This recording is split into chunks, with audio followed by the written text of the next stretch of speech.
Ulit tayo sir, no? So tatlo lang may breaker natin dito, no? Breaker ng solar panel, breaker ng battery, breaker ng inverter. So sa solar panel, positive to negative, yan.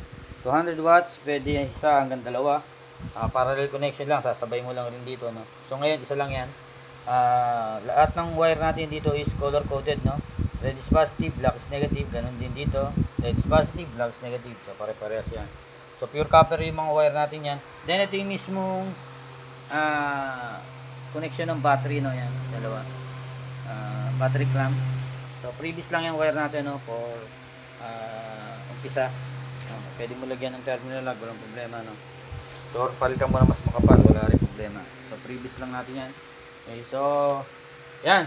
So pagpapatay mo aparato mo, una lagi is solar panel, no. So kita mo ngayon may mga reading yung A ampere tsaka yung P o yung wattage, no. Yan, wattage.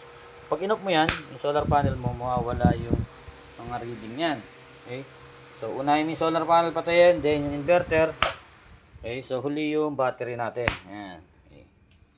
So pagpapower mo naman, kasi nalpak mo na yung mismong battery mo, then solar panel, no. So pag i-install mo to, kailangan naka-off mo na lahat ng breaker, sir, no. Sir William. So on mo naman is yung una is yung battery. So kanina huli siya. So initialization yung MPPT mo. Okay, gusto mo charging lang muna para medyo magkarga yung battery mo at magkaroon ng pondo.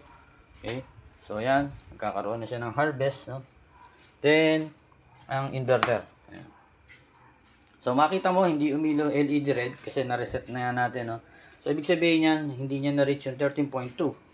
Okay, gusto mo kaagad paanda rin, pwede naman dito right button, and then under na uli yan, and lagay mo lang uli sa 1.7, no? So pag adjust na, mabilis na pindot lang, mababago mo na yun. So ang reconnect mo is 1.7, then yung mismong reconnection nga, kagaya kanina sinabi ko na mayroon lang naka-istorbo. So yan, 11.5 plus 1.7 is 13.2 reconnection. Okay. Pero pwede mo nang i-bypass yan, ganun ginawa natin, no? So yung isa, testing ko na rin, then balutin ko at antayin kita mamaya. So thank you, God bless.